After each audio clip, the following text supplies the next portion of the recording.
So the editor of a publication known as the American Spectator, Jay Hamnick is his name, once related a story that happened to his father, Dr. Hamnick's father, who was a preeminent psychologist. He said that once he attended a lecture, a distinguished lecture that was to be given by a certain Dr. Reich, who was a preeminent psychologist, a disciple of Sigmund Freud, the father of psychoanalysis.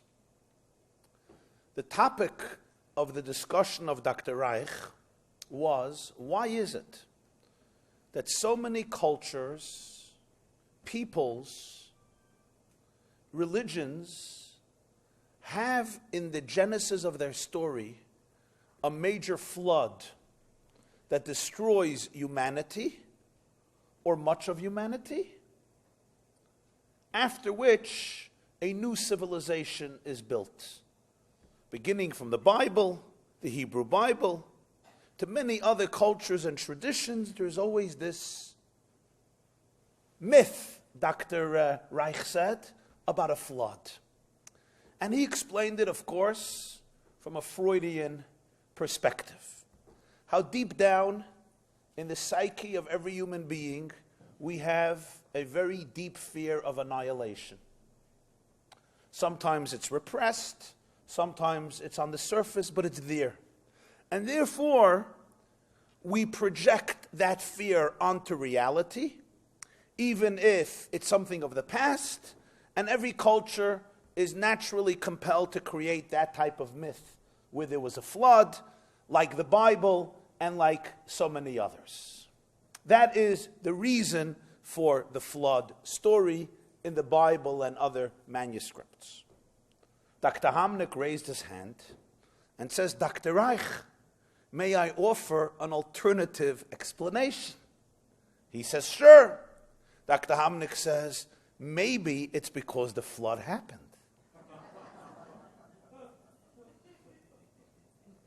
Maybe that's why they have it in the book.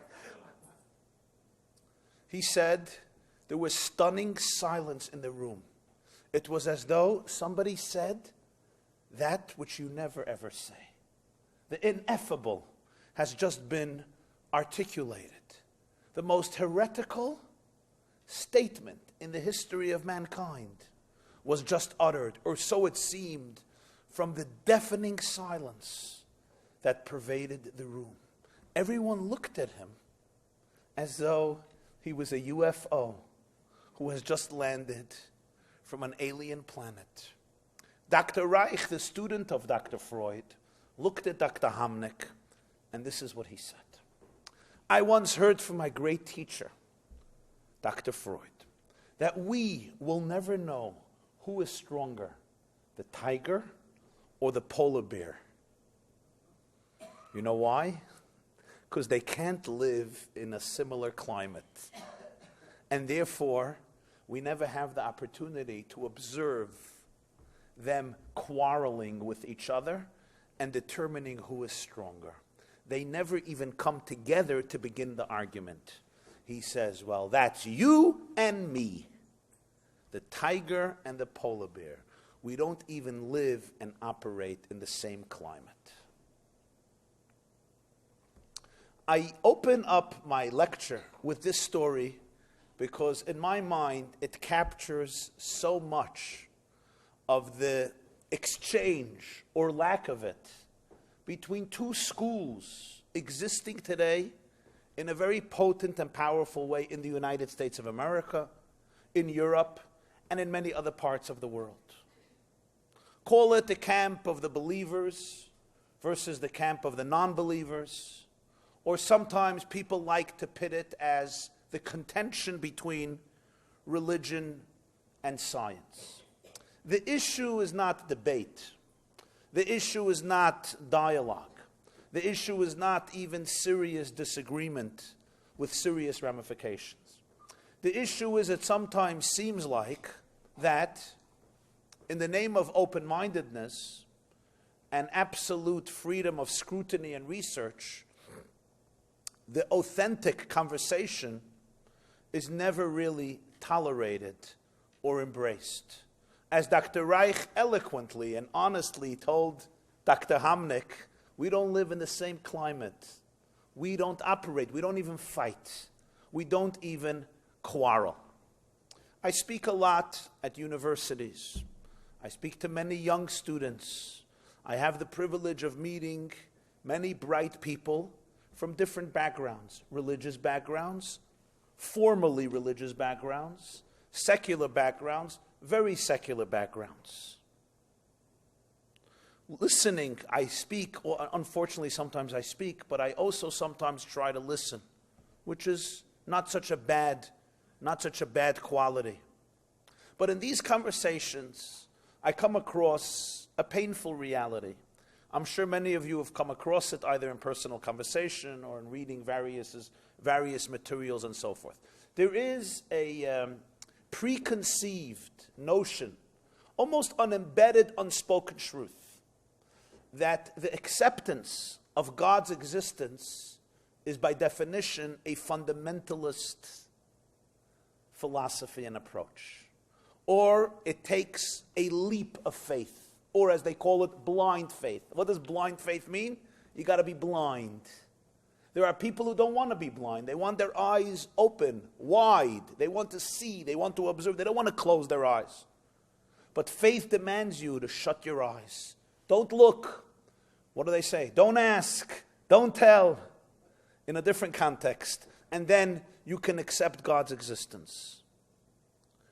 God is associated with primitiveness, with extremism, sometimes for good reason, with violence, with war, with bloodshed, with everything that is going bad with human civilization. God is a scary word for the progressive, open-minded searcher. And the young student, the 17, 18, 19, 20, 21-year-old student who's finishing high school, who's going into college, who's looking forward to a life of enlightenment and a life of clarity, either explicitly or implicitly is indoctrinated with that notion that religion, faith, in all forms, including, of course, Jewish faith, is something that is fine for some people. We can even tolerate it and respect it, but let's face it, all intelligent people, people who really cherish science, who cherish physics, who cherish progress, who cherish modernity, all know, in the words of Nietzsche, that God is dead. Now, I think it's important to clarify just in a few minutes how unscientific, how closed-minded, how primitive, how fundamentalist this notion is. And I'm going to address some of the reasons that this came about. And the reason I say this is, Judaism, for one, has always cherished, celebrated, honored, and in many ways created the search which we call today science.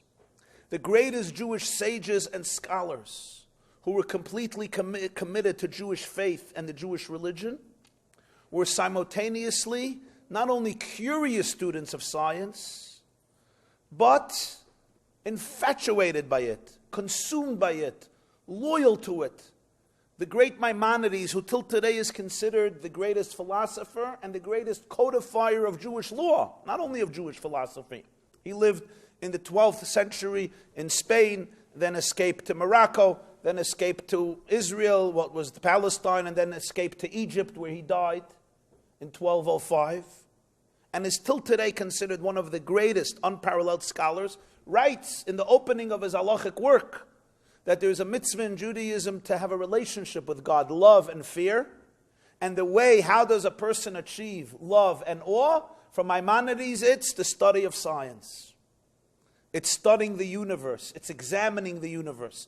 Examining the microcosm, examining the macrocosm. The miniature universe we call the human being, we call biology, neurology, it's physiology, the human structure, as well as the larger, the planet and the universe.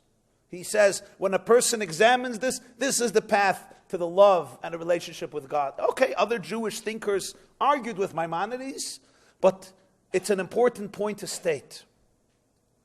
It's unfair, it's unjust to say that somebody who accepts God's existence in a very sincere way is by definition a narrow-minded lunatic. I tell students, I'm not telling you to agree. I'm not telling you to accept. I'm not telling that to you. I know it's not easy to prove God's existence in a laboratory. Probably will never be able to be proven. But I also think it's extremely narrow-minded and disrespectful and fundamentalist on your part not to sit with an open mind and listen to a very intelligent conversation about the two options. And I always ask them the old age question. I said, tell me honestly. You're walking in the wilderness, you're walking in a forest, you're hiking. Your name is Stephen. And as you're walking in this path that has never, it's the untraveled path that you and your friend are now walking by, and suddenly you see a formation of rocks, and the formation of rocks reads, hello. And you're like, wow, that's interesting. Hello, wow, that's cute. Okay. Must have been an avalanche. Must have been a major, major storm. It brought some pebbles and rocks together and formed an H-E-L-L-O. And then you walk another few minutes and it's like, good afternoon, how you doing? It's like, wow, this avalanche has been quite impressive. Must have been many of them. And then you walk a little further. Hey, Stephen, it's so great that you're here. Now, of course, you can argue, there's no question you can argue that it was a coincidence. You can argue that it was random. It happened that way. Enough storms, enough avalanches, perhaps, maybe, can produce this formation of rocks. If you put enough monkeys on computer keyboards, maybe trillion, octillion monkeys, I don't know the number exactly, but basically 24 zeros of monkeys or more, maybe one of them will produce they'll produce a Romeo and Juliet, or a Merchant of Venice, or a Hamlet, or maybe you'll end up with some monkey poop or fertilizer on the keyboards, which would be my guess. I think they actually once tried it in Britain somewhere. But I don't think it's fair to say that somebody who believes or embraces the notion that these pebbles were formed by somebody who did it intentionally, with a design, with a purpose, with a meaning, somebody who was here and consciously put these rocks together, I don't think that one could say it is stupid, it's ridiculous, it has no sense in human logic. You have to become completely blind to do it. I saw a few weeks ago an article in the Wall Street Journal, and it addressed something very, very fascinating, very interesting. In 1966, there was a famous cover story in Time magazine. I wasn't born yet in 1966, and everybody here seems so young, so I'm not sure anybody remembers the story. But in 1966, I saw a copy of it. It was a famous, historic cover of Time magazine, and in big words, it had the question of 3 words, is God dead? ? From then, many have accepted the cultural narrative that God is obsolete, and this is what scientific progress has created. In the ancient times, primitive people needed God to explain the universe. Now that we have science, now that we have physics, we don't need God anymore. Yeah, a teenager came to meet me the other day, a 22-year-old boy, who grew up in a very Jewish traditional home, and he left it. And he came to speak to me. His mother forced him. So I asked him, why are you here? He says, maybe I could convince you the way I have been convinced that when I grew up in a religious home, they didn't respect science. So therefore they had to say, God, God, God, God. God created the world. God did this. God did that. Sunday through Friday, Sabbath. You know, we needed God. Now we don't need God. Now we have science. Yet it turns out, if we could paraphrase Mark Twain, that the rumors of God's death were a little premature. More amazing yet is not that religion is such a powerful force on the planet today, and sometimes in a very scary, scary way. That we can attribute to the fact that so many people are still primitive.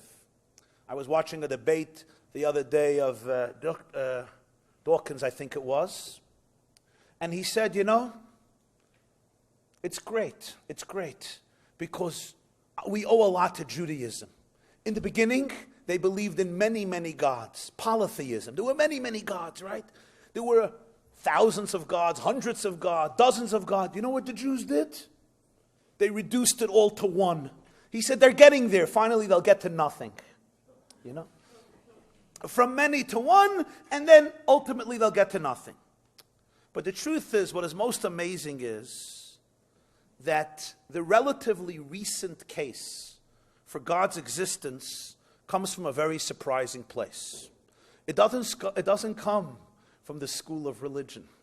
It doesn't come from the church. It doesn't come from the mosque. It doesn't come from the synagogue. It doesn't come from the ashrams. And it doesn't come from religious communities. It comes from science itself.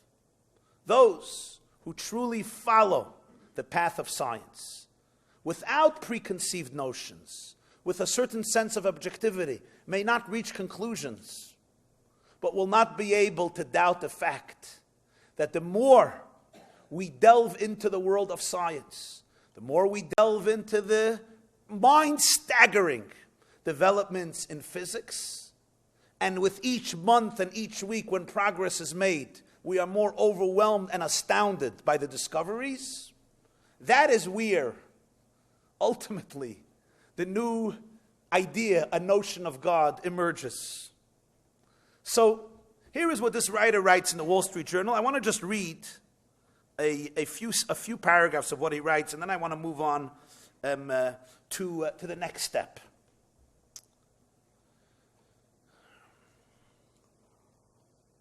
The famous astronomer Carl Sagan famously announced that there were two important criteria for a planet to support life. The right kind of star was number one, and a planet the right distance from that star. If you have the star and the planet is the right distance, those are the two conditions to support life. Given the fact that we have roughly octillion planets in the universe, and that is 1 followed by 24 zeros, there should have been about septillion, which is 1 followed by 21 zeros, planets capable of supporting life. With such spectacular odds that there is so much life out there, so what happened? The search for intelligence, extraterrestrial intelligence, began in its full passion and its full intensity. The project was launched in the 1960s. A lot of money was put into it. Scientists were listening for any signal that resembled some coded intelligence from our neighbors in our large universe that wasn't merely random. Years passed, and the silence from the rest of the universe was deafening.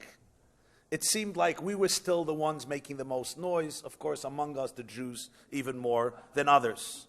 So in 1993, Congress defunded what was known as SETI, SCTI, but the search continued through private funds. In the meantime, 2015, all the research has produced what our grandmothers would call bupkis, which means zero followed by nothing. What happened? What happened? What happened was our knowledge of the universe increased. Maybe we'll still find it. I'm not saying we're not going to find it. I'm very happy to meet my neighbor from a different world. But as knowledge of the universe increased, it became clear that there were far more factors necessary for life to be supported on any given planet. The two parameters that were discussed in the 1960s grew to 10, then to 20, then to 50. And so the number of potentially life-supporting planets decreased accordingly. The number dropped to a few thousand planets and kept on plummeting, realizing that there are too many factors necessary for a planet to support life. Now what happens? They continue to discover more factors that are necessary for a planet to support life. And the number of possible planets to support life hit 0. And they keep on going. In other words, the odds turned against any planet in the universe, including us. Including us. In other words, probability said that even we should not be here, considering all the factors necessary. Today, 2015, and there's no argument about this, at least at the moment, there are more than 200 known parameters necessary for a planet to support life. Every single one of these 200 must be perfectly met. If not, the whole thing falls apart. Without, for example, a massive planet like Jupiter nearby, whose gravity will draw away asteroids 1,000 times as many would hit the surface of Earth. So the odds against life in the universe are simply astounding when you study even a few of these factors, never mind all 200 and the fact that all of them have to be met precisely, and if one is missing, we cannot simply survive. Yet, believe it or not, here we are at the National Jewish Retreat on a planet called Earth. I know some of you may be sleeping or daydreaming, but even in your daydream or sleep, we are here. Not only existing, that's a halbatzara. We're even talking about it. We're talking about the fact we're existing. What can account for this? Can it be that every single one of these many hundreds of parameters have been here perfectly together by accident? Maybe. I can't tell you not. Maybe they're all here by accident, no question. But I think as an objective, intelligent, not such a closed-minded person, one can at least entertain the notion that it may be semi-intelligent. I don't want to say, God forbid, intelligent. But maybe it's semi-intelligent to admit that there is another option than just saying that this is a result of random forces. Perhaps assuming that an intelligent reality, a purposeful reality, created these perfect conditions. Maybe it doesn't require blind faith to accept that a life-sustaining earth just happened to beat the inconceivable odds to be able to come into being and to exist the way we know it as we are experiencing it right now. But you often won't hear this type of conversation. Now, you could still argue both ways. But a regular university student, an intelligent kid, blind, fundamentalist, ISIS, the conversation is immediately about ISIS. But the truth is, it's more than this. It's more than this. Because the fine-tuning necessary for life to exist on a planet is nothing compared with the fine-tuning required for the universe to exist at all. The fact that there's life on a planet is one astonishing reality. But that there should be a universe at all? For example, the article quotes, astrophysicists now know that the values of the 4 fundamental forces, gravity, the electromagnetic force, and the strong and weak nuclear forces, were determined less than 1/1,000,000th of a second after the Big Bang. All the 4 forces were determined less than 1/1,000,000th of a second after the Big Bang. If you would alter any one value of this, the universe could never be. So for example, the ratio between the nuclear strong force and the electromagnetic force, if it had been off by the tiniest fraction of the tiniest fraction, by even 1 part of a trillion, no stars could have ever formed at all. Now multiply this single parameter by hundreds and hundreds of other necessary conditions. The odds against a universe existing are so astronomical, are so powerful, that the notion that it just happened almost defies common sense. In any other area of life, if somebody would postulate such a notion, it just happened, we would say, you might be a certified meshugana. You know what it's like? I once asked my students, if I toss a coin, I throw up a coin, and it comes up heads 10 quintillion times in a row. Not 10 times, not 1,000,000 times, not 1,000,000,000 times. 10 quintillion times in a row. Really? Random?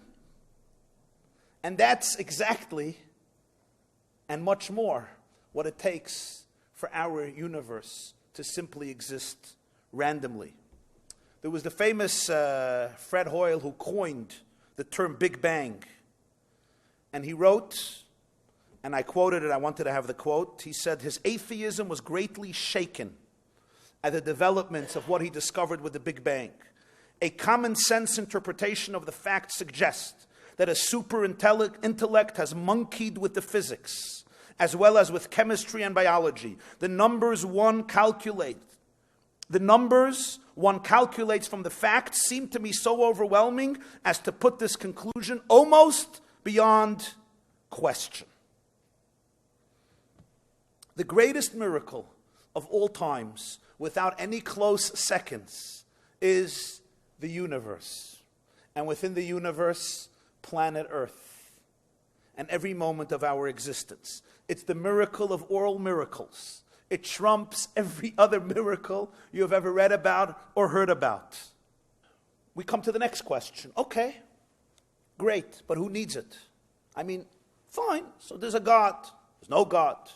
Is it really so important? Is the conversation so important? And what about the bigger question? Look how much bloodshed is being spilled in the name of God. Look at the world today. Fundamentalist Islam has redefined modernity as we know it.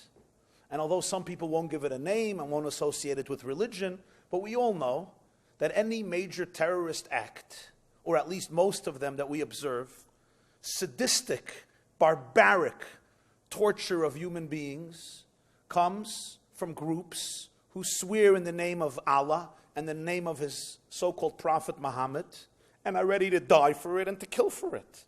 This means it's a very, very dangerous notion. It's a very scary notion. And I think it's very important to address this, especially today. And I think the ones who have to address it more than anybody else are the Jews, because we are ultimately responsible for introducing this Allah, this God, into the conversation of humanity with Abraham. Ultimately, Islam, Christianity, all identify themselves as Abrahamic, monotheistic faiths. So in many ways, the mommy and the tati who created this whole problem, who created this whole issue, have to stand up and speak out today. Which is why it's perplexing, in my opinion, that Jews, Jewish scholars, Jewish thinkers, rabbis, spiritual leaders don't speak as much about this as it is important, because it's such a crucial issue and it really is about the future of civilization. Let's speak for a moment about who needs God. What does this knowledge do for any of us? What does it do for humanity? I think it's important to acknowledge two factors. There's no question that a person could be religious and behave in horrible ways. A person can believe in God and do despicable things. A person can be an atheist and have a heart of gold and do and behave in the most fine, ethical, moral, sensitive, and respectful way. You all know religious people whose behavior, let's put it this way, is wanting. And you all know people who are very not religious, they may even be agnostics or atheists, who maybe wouldn't even hurt a fly. That's not a question. We all know it. A person can believe anything and still be a good person. You can believe that the entire planet Earth sits on the back of a turtle and still be a wonderful person. Respect your father and mother, and don't do unto others what you don't like to be done to yourself, and give charity, and even come to the National Jewish Retreat, while believing that planet Earth rests on the back of a turtle. Or on your own back. That's more common. We call it narcissism. That's not a question. The question is something else. The question is it more likely for people to behave honestly and goodly and in a good way with the notion that they have a God? And is there even an objective definition of good and evil without God?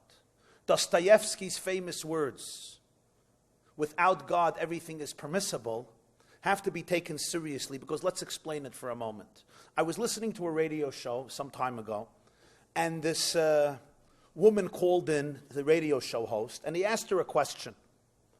She was screaming about the fact that mice don't have the amount of rights that humans have. And mice should be given the same rights like humans. After all, she loves mice, and they're creatures just like we are. So this man asked her a question, and I kid you not, I listened to this. He asked her as follows: I have a question. If you were standing near the street, and a child ran into the street, there was a truck coming, and a mouse ran into the street, and there was a truck coming, and you could save one, who would you save, the child or the mouse? She said, I can't tell you that I would save the child over the mouse. He was shocked. He said, really? It's a question? She says, yes. He says, how do you entertain this question? She said, you are primitive. You are subjective. You're speaking as a human being. You decided that human life is superior to the life of mice. But that's a completely subjective notion. In my book, who says that? I love mice as much as I love humans. In fact, I love them more than humans. And she spoke very intelligently about the fact that all truth is relative. What for you is truth is for me, your feeling. My truth is for your feeling. You hate it, I love it. And really it dawned on me that really what she was saying is, you can't say something is good and something is bad. It's like chocolate and vanilla ice cream. Yeah, I like vanilla ice cream. I hate chocolate ice cream. I'm sure some of you love chocolate ice cream, no? My wife. I don't like chocolate ice cream. I like vanilla. So imagine I see my wife having a chocolate ice cream. I say, Esty, that is horrific. It's evil. It's despicable. Please, just because it's distasteful, it becomes despicable? You don't like it, so say you don't like it. It's not evil. But I asked you something else. Is that not true about everything in the world? How can anybody say this is good, this is evil? How could you make such a judgment? You could speak from your perspective, from your perception. I was once Friday night in a person's home, and we were discussing morality. There were students from Brandeis University there. Now, Brandeis University is a very Jewish university in Massachusetts. I think there's probably some here too at the Sinai Scholars Conference. This was a few years ago. And he grew up in the university climate. In the university climate, you're not allowed to make judgments. You're not allowed to make judgments. So, for example, I asked a student, would you be able to make a judgment and say, okay, that as a society, the society in Israel, meaning the atmosphere, the laws, not individual people, but as a society, the society in Israel is superior to some other societies in the Muslim world? Would you be prepared to say that? They said, how could you say that? There are good and bad people everywhere. I said, I agree with you. I'm not asking good and bad people. Can you say that the society as a society, the belief system, its doctrines, what it adheres to, what it educates its children, is morally superior? We cannot make such a judgment. And you know, when the Soviet Union was around, my grandfather was arrested and tortured and almost executed for years together with another 40 million people under Stalin. And many in the West, many enlightened intellectuals in the West, could not call a spade a spade. When Reagan called it the axis of evil, they were abhorrent. They went crazy. They could not. The evil empire. Sorry, I don't mean to confuse with Bush. They couldn't agree. They couldn't agree. They could not say that the culture or the society in the West is superior in any way, even though there, in the law, was enshrined horrific edicts against millions and millions of people. So I'm speaking about this to the students. And the students say, who are we to judge? This particular student, bright kid. He's tall, he's handsome, he's slim, he's intelligent, he's good looking. He's 20 years old, getting a nice degree. I'm like, okay, can you say that what Hitler did was evil? He says, I don't use the word evil. I said, you know that he murdered 6 million Jews, probably some of your own relatives, 1.5 million children. That's not evil. What is evil? He says, he thought he was doing the right thing. Rabbi Jacobson, do you have a trap in your house that catches mice? Do you kill chickens? Do you eat chicken? Do you eat meat? Now, I'm not saying you're Hitler. All I'm saying is you have your philosophy. He believed that Jews, blacks, gypsies, homosexuals, mentally retarded are ruining the earth. He was wrong. I don't like it, in my opinion, but that's my opinion. I was shocked. I didn't believe that a Jew could speak like this 70 years after Auschwitz. Just like it's very hard for me to believe that 80 Hollywood Jews gave out their 10 commandments yesterday about Iran. It's very hard for me to believe. I don't have an issue with a disagreement. I'm fine with different perspectives. I'm not as closed-minded as I look and as I sound.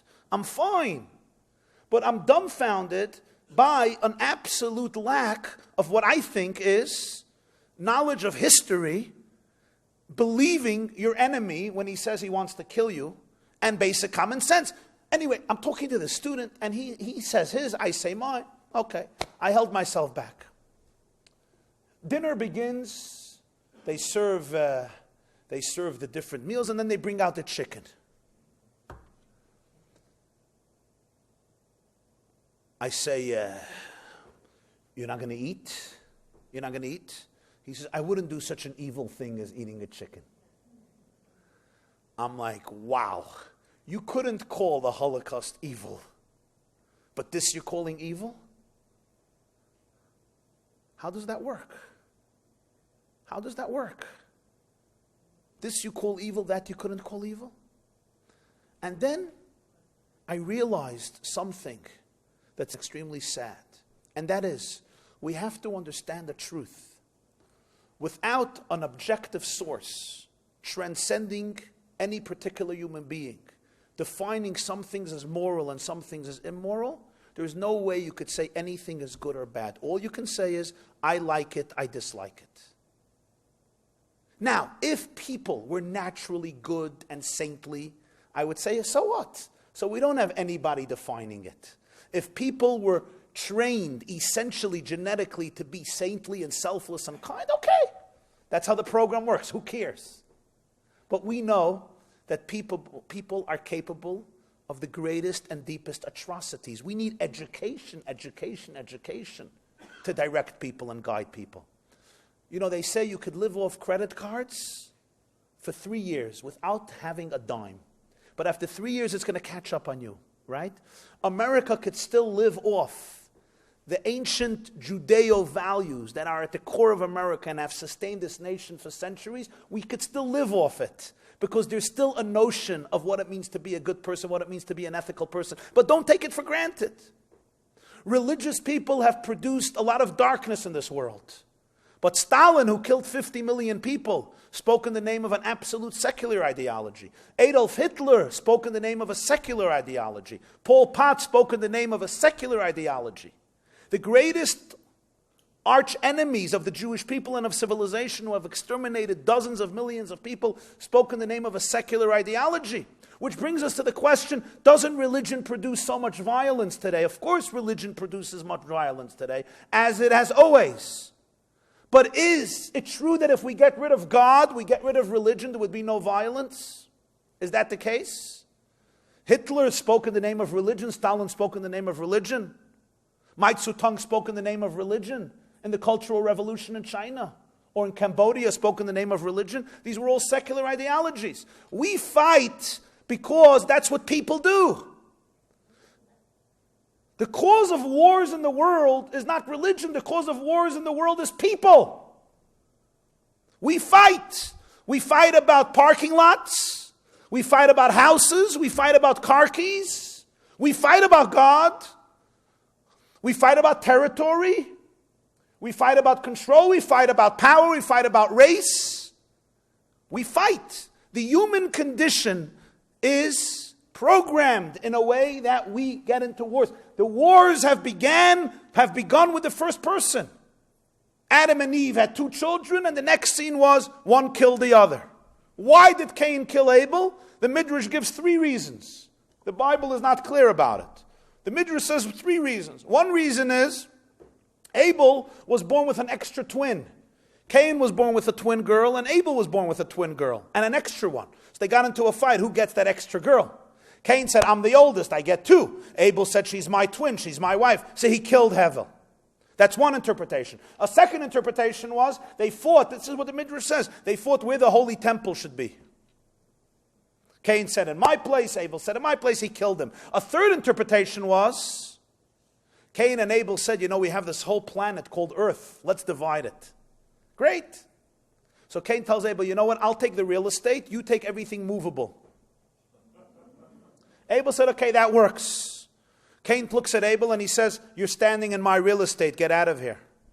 Abel says, you're wearing my clothes, give them to me. And so they get into a fight and Cain kills Abel. You see what the Midrash is trying to say? These are the 3 biggest reasons that people have been killing each other. Territory, sexuality, religion. Territory, sexuality, religion. You don't need religion to fight. If it is religion, you put that into the equation. However, here's where we need religion. Who were the first ones to speak about the fact that there is a brotherhood in mankind, that we're really connected, that we all have rights that can't be taken away from us? Without the idea of God, who says we're equal? Who says we all have rights? Evolution says it. Nature says it. Molecular biology says it. Quantum physics says it. Who says you have rights? Who says that the strong should not defeat the weak? Doesn't nature dictate that the strong defeat the weak? Where does nature say we're all connected? Maybe we're not all connected. Where does nature tell me to care for you? The idea that we're all one because we come from one mother. We're all brothers and sisters because we come from one womb. This is by definition a religious idea. This is the idea articulated in the Tanakh by the prophets, who spoke about the day when one nation shall not pick up a sword against another nation and not declare war. This is a religious vision. Can religion produce monsters? Sure. Joseph Mengele was a doctor. What did he do with his medicine and his knowledge of medicine? He performed some of the most sadistic experiments in human history. Is the solution to shut down every hospital and get rid of, kill every doctor? What would Jews do? What would Jewish mothers hope for? He says that the Ravner says they'll become lawyers. The solution for the problem of religion is not to eliminate religion, just like it's not to eliminate medicine. It's to search. It's to search for the God that calls on humanity to love each other. And his greatest message is, you're all connected, you're all one, you come from one singular, purposeful source. Something very interesting in Judaism, my dear friends. Namely, you all know the 10 Commandments, the 2 tablets, 5 and 5. Why 2 tablets? There's a shortage of granite in heaven. Why couldn't God give it on 1 tablet? So there's the anti-Semitic joke. God came to the Jew, he came to everybody, he came to the Jews. You want the 10 Commandments? How much? The Jews said, God said it's for free. They said, give us 2. But really, why 2 tablets? Why not 1? So the Midrash says God wanted that the 10 Commandments should be read vertically and horizontally. So that's why there's 2. So you could put the second one under the first one and read them vertically, or you could put them side by side and read the 10 Commandments horizontally. 5 and 5 vertically and horizontally. Who cares? No, it's important to read them in both directions. So you could read them 1, 2, 3, 4, 5, 6, 7, 8, 9, 10, or you could read them as follows. 1, 6, 2, 7, 3, 8, 4, 9, 5, 10. Who cares?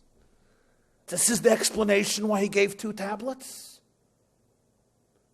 So I'm going to give you 2 examples. Number 1, number 6, and then number 5 and number 10. Number 1, what's commandment number 1, you remember? Or as they say today, suggestion number 1. What's suggestion number 1? I am your God. It's taking you out of Egypt. Number 2, don't have any other gods. What's number 6? Lo tirtzach, thou shalt not murder. That's number 6. Number 5, respect your father and mother. Number 10, don't covet your friend's wife, your friend's home, your friend's BMW, Jaguar, private jet. You do covet? Don't. Easier said than done. Okay, fine. Covet, wird der helfen von heint bis morgen. Auf teute Bankes. What's the connection? I want to show you how history demonstrates the depth here. There have been 2 movements in modern times that made one attempt, and that is sever number 1 from number 6. One movement said we have number 6, we don't need number 1. The other movement says we have number 1, who cares for number 6? The first, I speak about the Enlightenment. The Enlightenment, which began in the 17th century in Western Europe and then progressed with the great philosophers of the Enlightenment, introduced a new notion.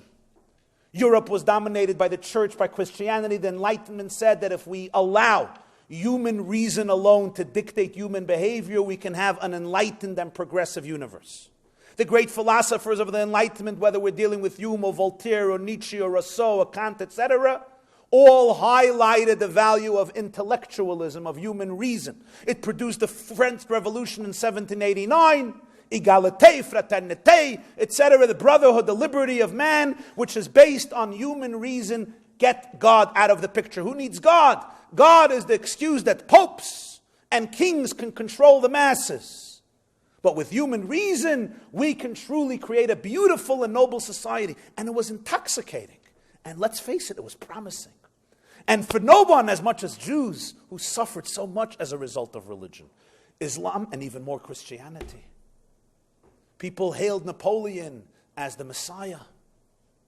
But it was an inebriating moment in Jewish history. The walls of the ghetto came crumbling down. No more do we define you based on your religion.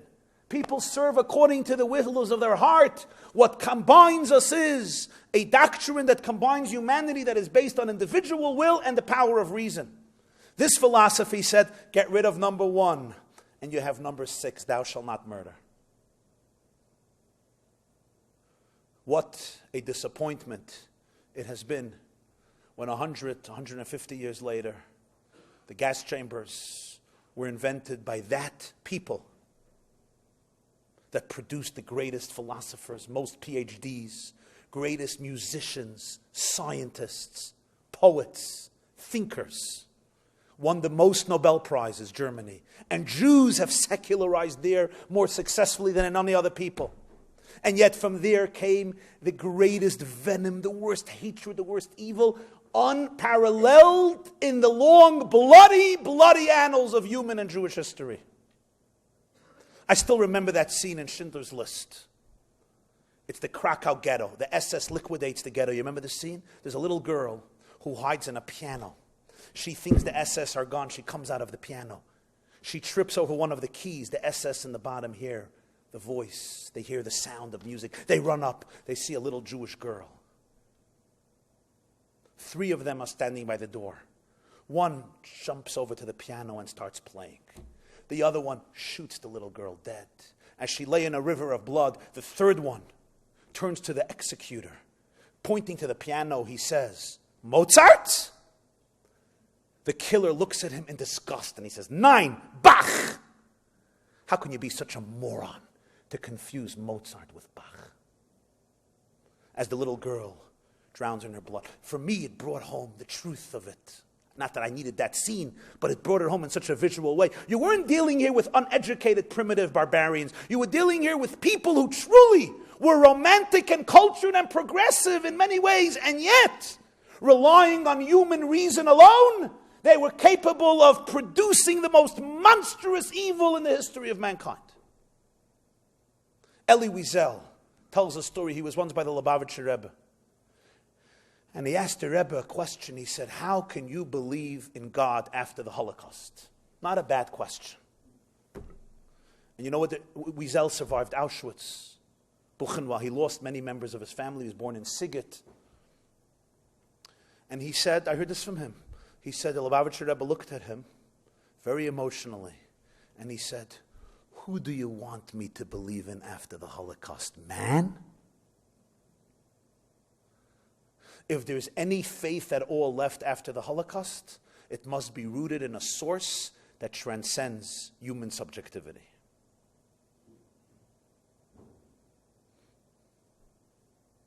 That's what happened to the attempt of getting rid of number 1. Because number 6 without number 1 can work if you have old money. But the credit cards are going to run out after 3 years. And ultimately, if I teach my child, you are a mistake. There's no God. This world is an error. You are a random mutation just like the rest of the planet, just like the universe. So why shouldn't I lie? Why shouldn't I cheat on my wife? Well, it's not nice. You don't want them to do it to you. That's all good. And for some it will work. The police might catch you. But let's face it, you can't say it's wrong. Nor is morality deep. It's basically about you deciding to be nice. And I ask you another question. Forgive me, this is a very sensitive subject. That boy, Adam Lanza, who went into the Connecticut school, what was the name of the school? And shot the 26 kids. Sandy Hook, right? Sandy Hook. Yeah. I right away wanted to read, what is the response? Of course, the big response was gun control. The second response is, we're not taking care of the mental challenges of our children. He was on the spectrum. Either he had Asperger's syndrome, or he was on the spectrum of autism. I beg to ask you a very innocent and sincere question.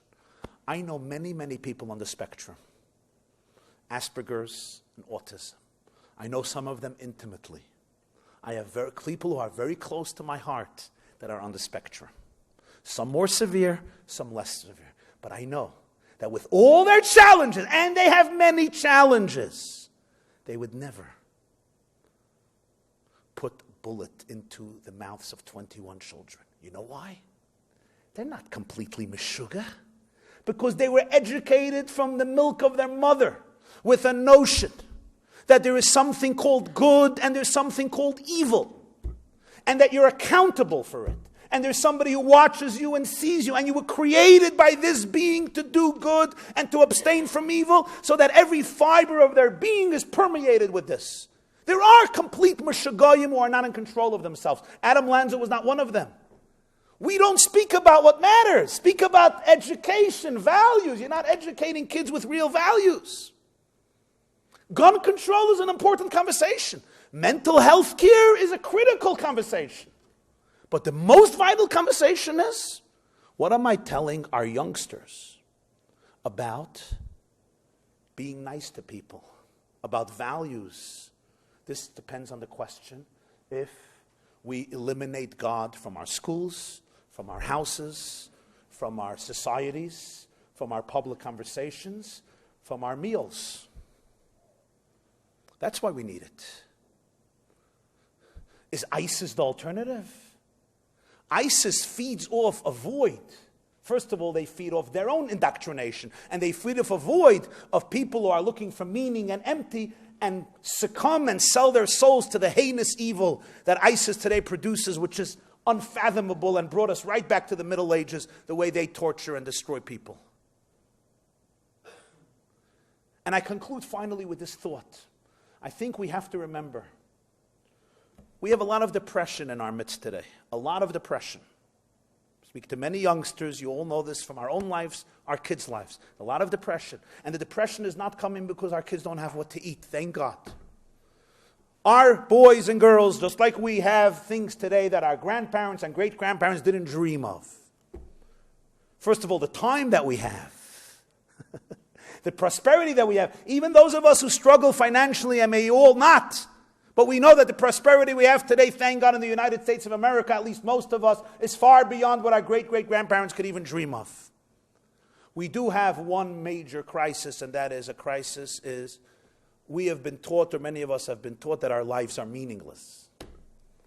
If my entire existence is a mistake, if it's basically a random statistical error that happened as a result of an explosion, so that means inherently my life has no meaning, my struggles have no meaning, my future has no meaning, my destiny has no meaning. My life really doesn't add up to anything besides my own subjective emotions and my mother's anxiety. That's where a creator changes the conversation. I have to conclude with this anecdote. I know my time is probably up. Okay, let me conclude with this anecdote. There was a bar mitzvah, and a boy tells his mother, I want to speak about our lineage. Where do we come from? And his mother says, where do we come from? We come from Adam and Eve and Abraham and Isaac and Jacob and God. Oh, wow. Comes to his father. His father was an enlightened graduate of Columbia. Dad, where do we come from? Dad says, we have evolved from apes. And where have the apes come from? They have evolved from other primates. And where did it all begin? It began with an explosion of gas and bacteria. Comes back to his mother. He says, I'm confused about my bar mitzvah speech. I want to speak about where we come from. You tell me Adam, Eve, God. Dad tells me apes, monkeys, and bacteria. What's the truth? Mom says there's no contradiction. Your father was talking about his side of the family. I'm talking about my side of the family. Friends, we each have two sides in our family. We have our mother's side of our family. We have our father's side in our family. The ramifications of the two sides are very, very important. Because on balance stands the question, who we are really and what we are really capable of. Thank you very much.